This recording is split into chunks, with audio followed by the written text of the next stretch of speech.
Berbuku. Ya, dengan buku yang sangat-sangat inspiratif ini. Keren banget ya. Iya, buku Switch On Switch Off mengaktifkan saklar positif gen untuk mengubah hidup Anda. Karya dari Kazuo Murakami. Karya yang mengubah hidup orang Jepang. Ini dalam label buku ini diterangkan seperti itu. Ya. Dan ada satu komentar yang menarik ya, sebagai endorsement dari Dalai Lama. Kita harus memadukan pengetahuan spiritual dan sains modern untuk mengatasi penderitaan manusia. Penelitian Kazuo Murakami sangat penting untuk mencapai tujuan itu. Ya, dalam perkembangan sains memang ya, belakangan ini sudah mulai ada upaya untuk mencari hubungan antara sains dan spiritualitas. Dan memang keduanya sebenarnya nggak terpisah. Problematikanya memang masih cukup rumit ya untuk dipertemukan. Dan memang masih punya jalan panjang.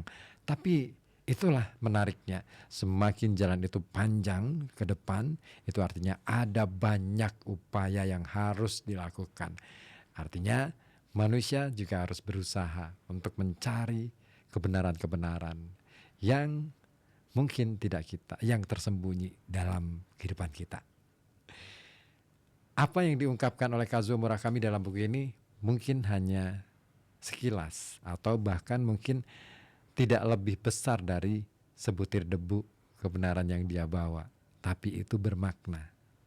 Dan itulah pentingnya menjadi yang bermakna. Hidup kita harus bermakna. Ya. Makanya Kazuo Murakami di bagian berikutnya memberi judul kecil, mereka yang kaya hati akan mampu berkata, saya beruntung telah bertemu penderitaan. Wow, keren banget judulnya. Makin penasaran? Oke deh, jangan kemana-mana, tetap di sini di FM 91,2 Radio Kota Batik News Interaktif Solutif, karena masih panjang nih perjalanan Senin berbuku ini. Saya bacakan langsung aja ya. Dalam pemulihan Junko yang bagaikan mukjizat ini, tentu ada andil ilmu kedokteran dan kerja keras dari yang bersangkutan. Tetapi tidak salah lagi, harapan dan doa Momoko sebagai ibu juga pasti memberi pengaruh dan bantuan. Tentu saja, sekarang ini kita tidak dapat menjelaskan secara ilmiah tentang mekanisme pengaruh doa terhadap pengobatan. Namun, contoh seperti keluarga Suzuki banyak kita temukan. Kejadian-kejadian seperti kecelakaan lalu lintas ini menyebabkan orang mengalami cedera otak berat, lalu menjadi tidak sadarkan diri. Meski demikian, keluarganya terus mendampingi, mengajak bicara tanpa henti, mendorong semangatnya, dan menggenggam dengan cinta. Sebagai hasilnya, pasien yang ilmu kedokteran sudah angkat tangan menanganinya pun kembali sadar dan pulih sampai bisa menjalani kehidupan sehari-hari. Contoh kasus seperti ini tidaklah jarang terjadi. Hal ini disebabkan rangsangan terhadap tubuh berdasarkan rasa cinta dan doa, membangkitkan gen dalam pasien dan meningkatkan kegiatan otak, memunculkan mukjizat kehidupan. Dalam kasus Ibu Suzuki dan putrinya, saya yakin hal inilah pula yang terjadi. Tidak, dalam kasus mereka lebih dari itu. Sebuah mukjizat yang lebih daripada sekadar pemulihan tubuh sedang menanti mereka setelah itu. Yang saya maksud di sini dipicu oleh disabilitas berat yang disebabkan kecelakaan yang super negatif ini. Mereka berdua jadi berhasil menciptakan lingkungan hati yang jauh lebih kaya dan positif, cerah dan optimis dibanding sebelumnya. Misalnya, menurut penuturan Momoko, karena terjadinya kecelakaan itu, ikatan dalam keluarganya yang hampir terkoyak kini menjadi semakin dalam dan terlahir rasa kesatuan yang kuat dalam keluarga. Sebelumnya, tanpa ada kelegaan batin, hubungan keluarga itu canggung dan tegang. Namun, kecelakaan tersebut memberi kesempatan bagi mereka untuk mengokohkan kembali rasa cinta dan lebih dari itu, menyadari melalui cara yang pahit bahwa kehadiran orang-orang ini dalam hidup mereka tak dapat ditawar-tawar lagi. Mereka merasakan fakta bahwa anggota keluarga mereka masih hidup dan hadir untuk mereka adalah sebuah karunia yang tak dapat diungkapkan dengan kata-kata. Kita harus mensyukuri nyawa makhluk hidup dan menyadari betapa pentingnya momen demi momen saat ini yang terus mengalir. Kebahagiaan bukan terlahir dari dalam hati yang menginginkan sesuatu yang tidak dimiliki, tetapi dari hati yang penuh terisi dengan apa yang sedang dimiliki. Hati sedikit demi sedikit jadi memahami kenyataan hidup yang demikian ini. Dan seiring dengan itu dirasakan ketenangan dalam hatinya semakin meningkat. Lingkungan hati dari korban yang bersangkutan, Junko, juga menjadi penuh dengan rasa positif dan kaya. Sampai-sampai membuat kita tak dapat membayangkan bahwa dia adalah seorang yang menderita disabilitas. Selain keinginannya berpartisipasi dalam nomor renang di Paralimpik, yang tak kalah hebatnya adalah dia belakangan sering bertanya kepada dokter, "Dok, kapan kira-kira ya saya bisa lepas dari kursi roda?" Keinginannya untuk berjalan dengan kaki sendiri, sebisa mungkin tanpa bantuan dari keluarganya, adalah wujud dari kemandirian kuat yang membuatnya ingin bisa hidup dengan kekuatan sendiri. Sebelumnya, dia hidup dengan metode perlindungan yang menjaga supaya kondisinya tidak menjadi lebih minus dari sekarang. Namun untuk selanjutnya, dia ingin hidup dengan mengedepankan hati ofensif yang terus meningkatkan plus dalam hidup dalam dirinya. Selain itu, sejak masih kecil Junko menderita atopi, yaitu suatu kecenderungan genetik untuk mengembangkan penyakit alergi, misalnya dermatitis atau rinitis atau asma. Tetapi setelah kecelakaan, entah mengapa sembuh, menghilang tanpa bekas. Sekarang dia mulai ingin melakukan sesuatu untuk orang-orang yang menderita atopi. Junko tak hanya ingin hidup untuk diri sendiri, tetapi juga demi orang lain.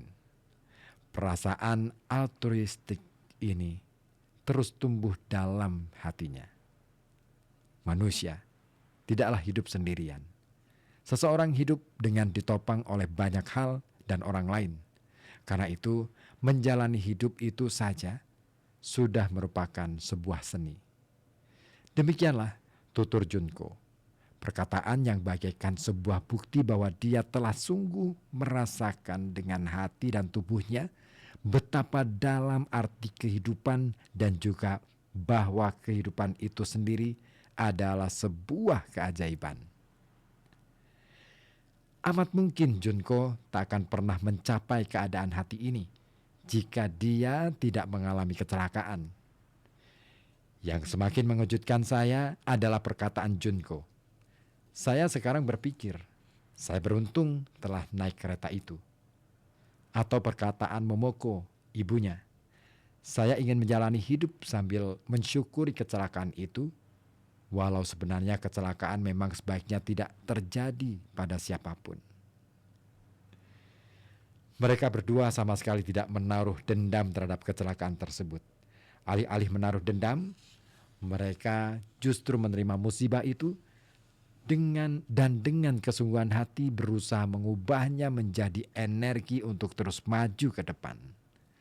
Sungguh, bagi saya, mereka berdua adalah contoh orang yang telah berpengalaman dalam mengubah beban negatif dan penderitaan menjadi lingkungan yang positif, membangkitkan tenaga kehidupan, lalu mengisi penuh kehidupan dengan kekayaan hati dan motivasi, dan hidup dengan mengonkan saklar gen. Dalam kasus ini, saya sebagai seorang peneliti merasa gembira karena ibu dan anak keluarga Suzuki adalah contoh bagaimana kinerja hati dan gen saling memengaruhi.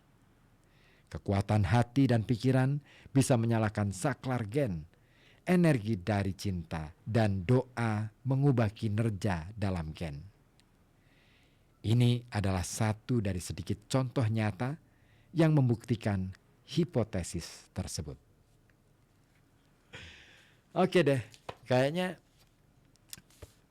harus saya akhiri dulu deh serbuk untuk malam hari ini. Masih banyak nih bagian yang seru-seru. Makin penasaran?